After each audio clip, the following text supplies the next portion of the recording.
الحمد لله نحمده ونستعينه ونستغفره ونؤمن به ونتوكل عليه ونعوذ بالله من شرور انفسنا ومن سيئات اعمالنا من يهده الله فلا مضل له ومن يضلله فلا هادي له ونشهد ان لا اله الا الله وحده لا شريك له ونشهد أن محمدا عبده ورسوله أرسله الله بالحق بشيرا ونذيرا بين يدي الساعة من أطاع الله ورسوله فقد رشد واهتدى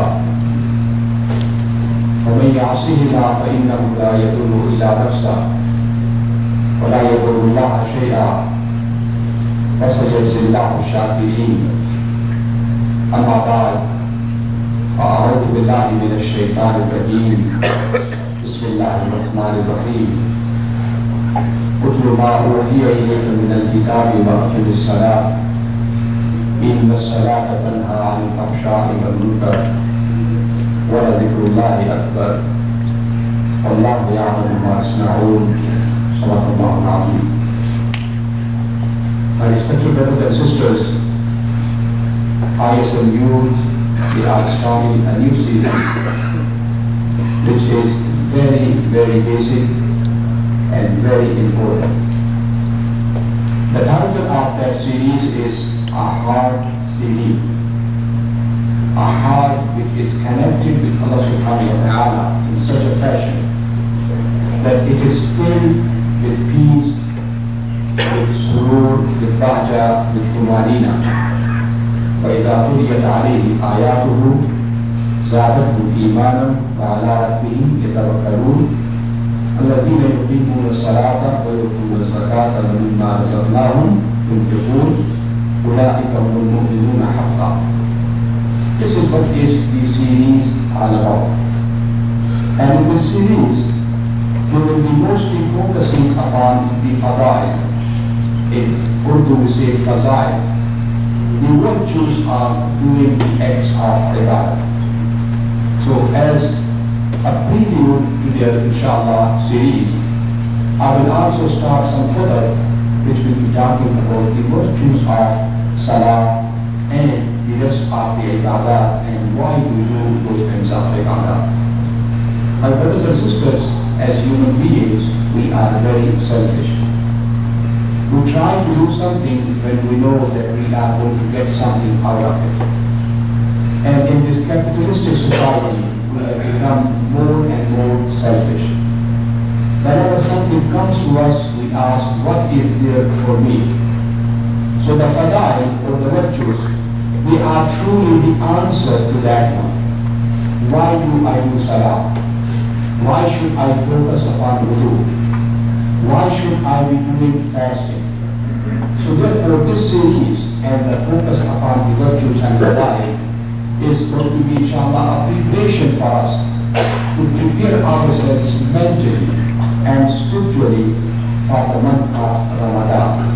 So that after going through the virtues of wudu and salah and fasting, when we enter the month of Ramadan, we are spiritually in tune with the spirit of the month of Ramadan and Ramadan. Allah, my brothers and sisters, we have been doing wudu and salah for a long time. But all of us we know that if this salah was the real salah, just the act of salah would have made much difference in our lives, in our society. But somehow we see that we are engaged in the acts of ibadah, but that ibadah is not sinking into our hearts. It's not making the difference in our practical lives. And the Quran has given us some measuring rods, some kind of hallmarks, that if the acts of ibadah are being done properly or being done in accordance with the sunnah of Rasulullah SAW, then there are certain hallmarks in the life of a person that salah will change his or her entire behavior, actions, lifestyle. اتل ما أوحي إليك من الكتاب وأقم الصلاة إِنَّ الصَّلَاةَ تَنْهَى عَنِ الْفَحْشَاءِ وَالْمُنكَرِ. Definitely the salah, which truly is the salah, is going to stop a person from kabair, from the evil things, abominable things, and also from something which is munkar. But look at our lifestyles and you will see that our salahs are not like that. So therefore, it is important for us to go back to the basics and look at the essence of everything we do and start from the very beginning. And today, I want to start not even from salah, but even before salah. When you go to the Quran tells us, وَمَا خَلَقْتُ الْجِنَّ وَالْإِنسَ إِلَّا لِيَعْبُدُونِ مَا أُرِيدُ مِنْهُم مِّن رِزْقٍ وَمَا أُرِيدُ أَن يُطْعِمُونِ إِنَّ اللَّهَ هُوَ الرَّزَّاقُ ذُو الْقُوَّةِ الْمَتِينُ. We have got two philosophies in this life. Some of us are living this life for the sake of the risk. When we wake up in the morning, the whole focus is, I want to go to the work, I want to go to my shop, I want to earn sustenance. Why do I need to earn sustenance? Why do I need to have money? Because I want to have such and such those kind of stuff. Because we think that this money, this risk, this kind of salary, this business is my result. This is what is going to take care of my bills and provide me with the true sense of happiness. But Allah SWT tells us in the ayah that I have not created you for that kind of sustenance. I have not created you for that kind of risk. And that kind of risk is not the source of tumanina or surur or bahja or security or peace in your life. No, the peace of your life, the security of your life lies in your relationship with your Lord, Allah subhanahu wa ta'ala. And we have created you for that reason. وَمَا خَلَقْتُ الْجِنَّ وَالْإِنسَ إِلَّا لِيَعْبُدُونِ مَا أُرِيدُ مِنْهُم مِّن رِزْقٍ وَمَا أُرِيدُ أَن يُطْعِمُونِ إِنَّ اللَّهَ هُوَ الرَّزَّاقُ ذُو الْقُوَّةِ الْمَتِينُ. It's a very powerful ayah. So He has created you for the sake of ibadah. Now what is ibadah? Imam Ibn al-Qayyim rahmatullah alayhi, he explains that ibadah is kamal al-hub ma kamal al-ta'ah. There are so many definitions of ibadah, but this is what is the most beautiful summary of the word ibadah. Ibadah means that you worship somebody. And worship has got two elements. One is the utmost love, the perfect love. Now, there could be perfect love, but you do not know how to please the mahbub, the person who you love the most. But that comes with kamal al-ta'ah, the perfection in submitting to whatever he says. Because he knows how we can please him. So when he tells us, you can please me through 1, 2, 3, 4, 5. So doing it exactly the way he wants us to do, in the perfect submission, with the utmost of love, this is what is ubudiyyah, this is what is ibadah, and that's what you and we are created as the abd of Allah subhanahu wa ta'ala. So therefore, worshiping Allah subhanahu wa ta'ala, loving Allah subhanahu wa ta'ala, with the perfection of our inner self, with the utmost submission, with the sincerest of the heart, with the sheer sense of dependence and faqr upon Him. This is what is truly ibadah. So how do you attain that kind of relationship with Allah subhanahu wa ta'ala?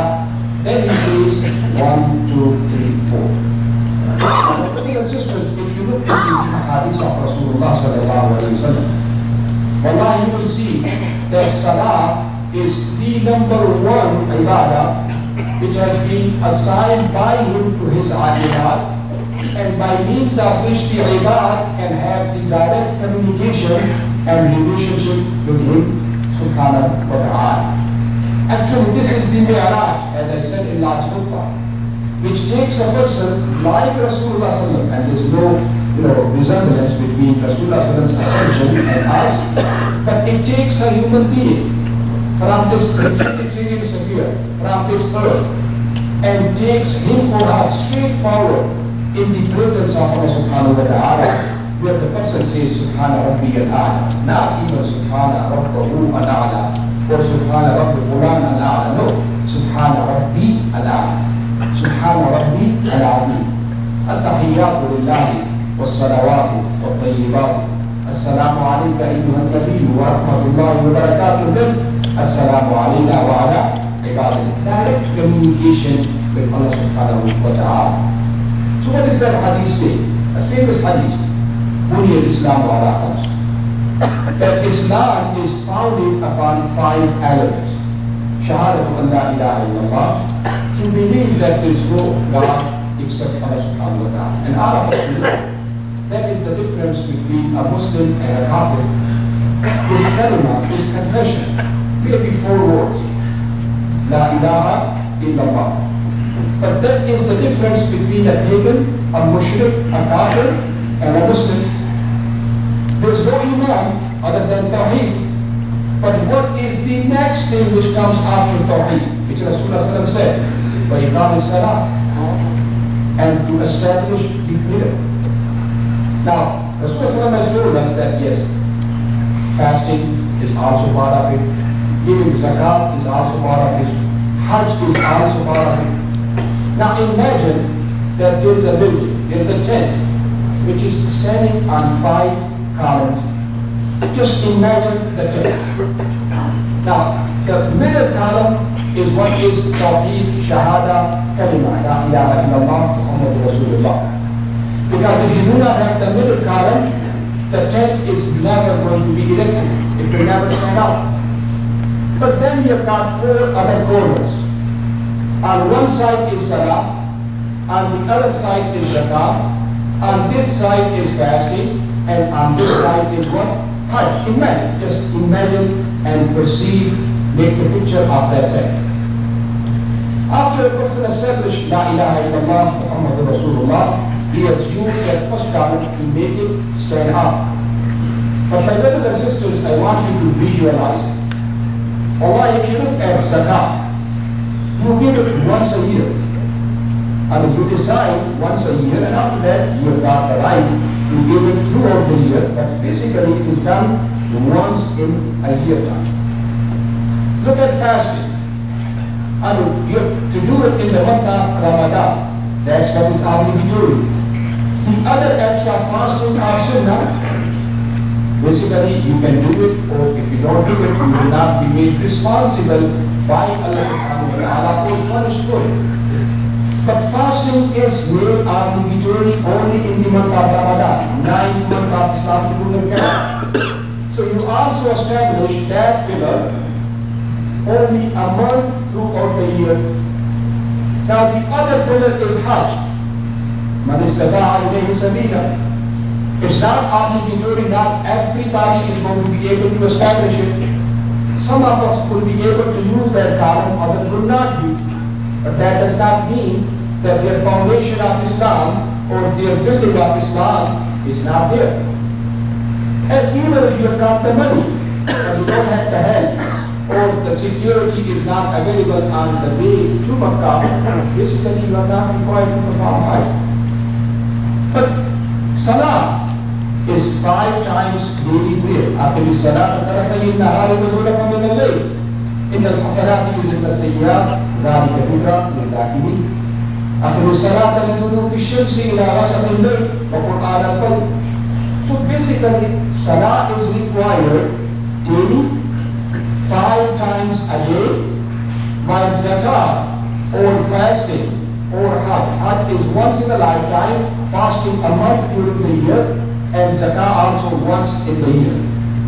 So basically imagine that the deen is standing on the foundation of this daily activity which you call Salah. That's where Rasulullah said, As-salatu imaduddin. Salah is the biggest stools, the biggest column, the biggest foundation of this deen of Allah subhanahu wa ta'ala. And that's where أفضل ما يحاسب به العبد يوم القيامة الصلاة. After the kalima, after whether you are a Muslim or a non-Muslim, the first thing which a person is going to be made accountable for is also the act of what? Salah. So remember, as soon as you become Muslim, the first most important obligation is Salah. And as soon as you go back to Allah subhanahu wa ta'ala, after the first one, who was your Lord and who was your Nabi, the next question is going to be about what? Salah. And the Prophet ﷺ said, in Salahat, Salahat ma ba'daha. If the Salah will be accepted, if a person will be done with this kind of obligation, then whatever comes after that is going to be okay. وَإِنْ فَسَدَتْ. But if it is not going to be okay, if it is going to be the otherwise, then everything else is going to be in jeopardy. One time, Sayyidina Usman radiallahu ta'ala is given khutbah. And with the khutbah, he started crying and crying and crying. Sahaba saw his eyes and they saw that his beard has been made wet because of his tears. He started the khutbah. And he said, I heard Rasulullah SAW say, أول ما يحاسب للعبد يوم القيامة الصلاة. I heard Rasulullah say that the first thing a person is going to be asked about on the day of judgment is the salah. And if it was made easy, فَمَا بَعْدَهَا أَيْسَرْ. If this is going to be accepted, if it was good one, then whatever comes after that is easy. So imagine, my brothers and sisters, look at the way Allah subhanahu wa ta'ala has told us about Salah in the Quran, about the ahadith of Rasulullah sallallahu alaihi wasallam. You will see that basically this deen of Allah subhanahu wa ta'ala revolves around our connection with Allah subhanahu wa ta'ala. And our connection is through ibadah, and the ibadah is perfected through the salah. So if the salah is not there in perfection, in the good manner, it means our connection with Allah subhanahu wa ta'ala is not based upon right footing. And if that relationship is not there, there is no Islam. That's where Rasulullah did not hesitate and said that the first or the distinction between a Muslim and a kafir is what? Salah. A Muslim does not abandon Salah, and a kafir does not do it. A mushrik does not do the Salah, but a Muslim does not abandon the Salah. So therefore, Allah, my brothers and sisters, look at the Ummah right now. And look at, and I don't want to say those brothers and sisters who are not here at Jummah. I want to be honest with all of us, to myself, to you. When I'm talking to you, just reflect upon yourself how much importance and significance you give to Salah. Many of the Muslims, many of us, and I would say the majority, I would say even 85%, that's one of the figures, maybe some people dispute it.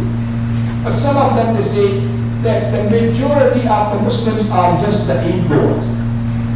They feel that only Salah is important on the day of Eid, which is Sunnah.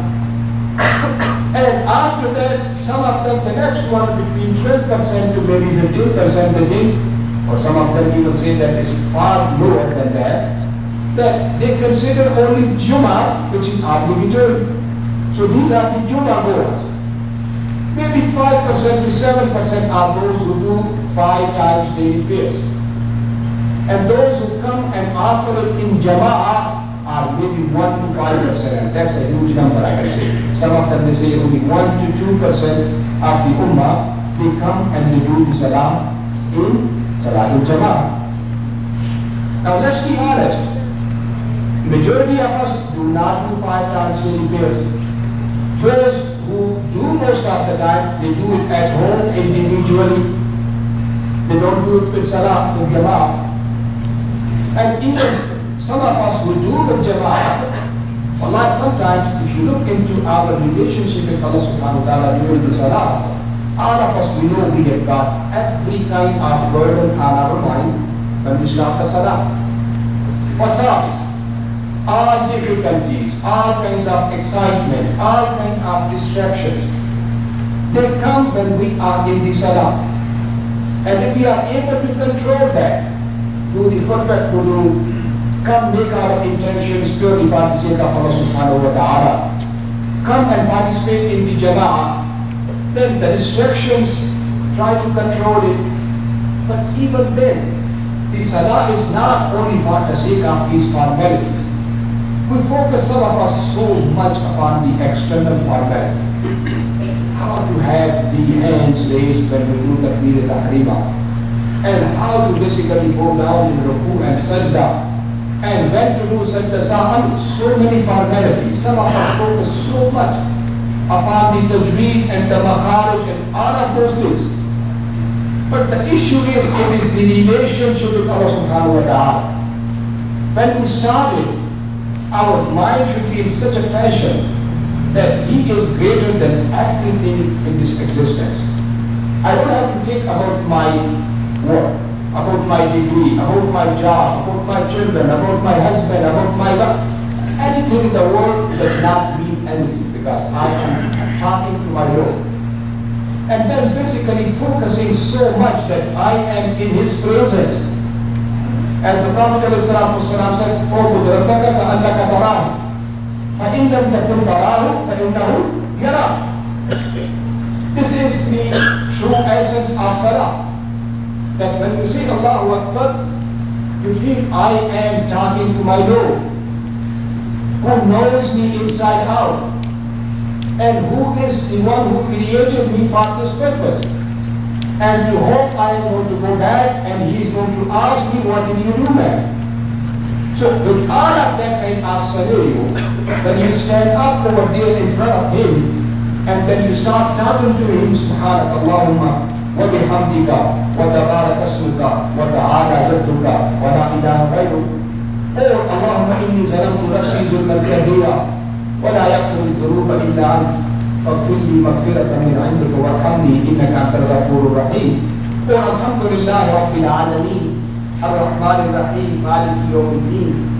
You say iyyaka na'budu wa iyyaka nasta'in. Till that time He keeps on saying, Majjadani abdi, Dhakarani abdi. You know, Allah subhanahu wa ta'ala says, Hamadani abdi, my servant is praising me, He is glorifying me, He is talking to me. And then you say, Ihdina sirat al-mustaqim. Now, if our mind is not there, and we are saying, Alhamdulillah, Rabbil Alameen, praise be to Allah subhanahu wa ta'ala, and our mind is thinking about somebody else, we are not even consciously saying it. Do you think Allah subhanahu wa ta'ala is going to be saying, Hamadani abdi, after my servant is praising me? He knows that his heart is not with me, he is not talking to. So basically what I'm trying to say, my brothers and sisters, is that Allah, this ummah has lost so much of this deen by means of losing the focus and khushu and wudu in the salah.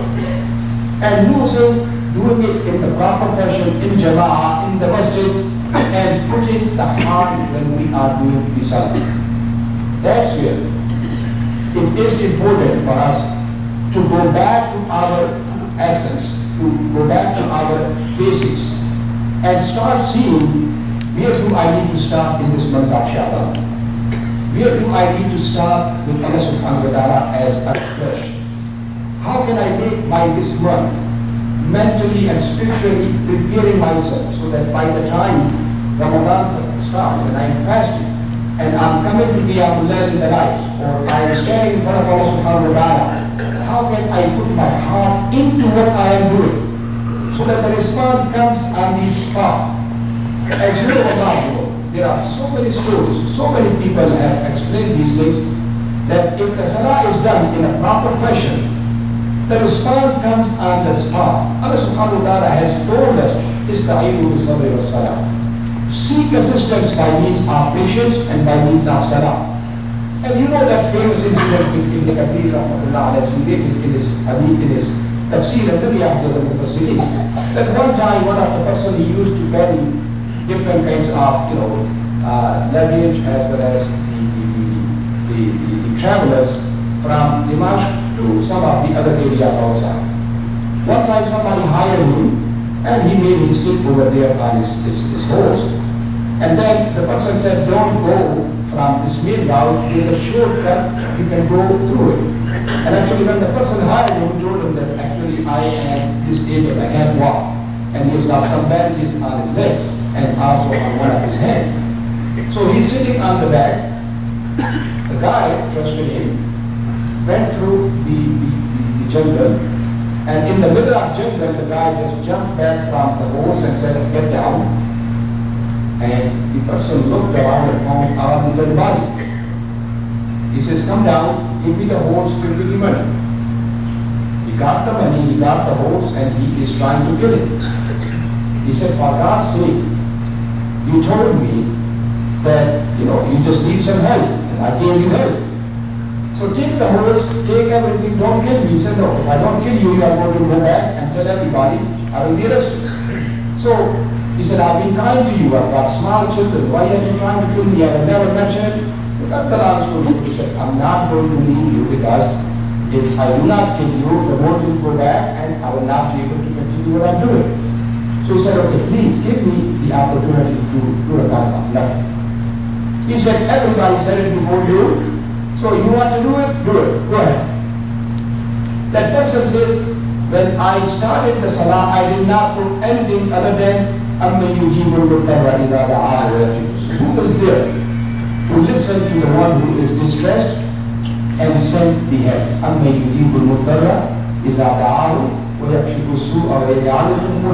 I did not do alhamdulillah rabbil alameen, I did not do subhanakallahumma, I didn't know anything.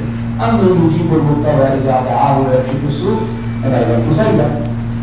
When I said salam, I saw that person killed and a person with white type of dress, with a lance in the hand. He said, I am one of the angels. I was on the fourth heaven. When your dua was going towards Allah subhanahu wa ta'ala, I listened to it. I begged Allah subhanahu wa ta'ala to allow me, and He assigned me to help you. So when Amr went that way, the Ibrasa came right away. Allah subhanahu wa ta'ala sent me. This is Imam Ibn Kasir writing, hearing from that person. My brothers and sisters, this dua, this salah, something which is the utmost weapon of a Muslim. Ista'inu bi-sabr wa salah. And actually so many of other, inshallah maybe quote some of those fadail from the Quran, Sunnah, maybe one of the podcasts, but I'm trying to say is lost by this ummah. So I think it is time for us to reflect upon these basics, go back to bed and start afresh with the true sense of ubudiyyah, dependence upon Allah subhanahu wa ta'ala, and the true sense of faqr, so that it brings us closer to Allah subhanahu wa ta'ala and brings Allah subhanahu wa ta'ala's rahmah closer to us. أقول قولي هذا وأستغفر الله لي ولكم. إنه هو الغفور الرحيم.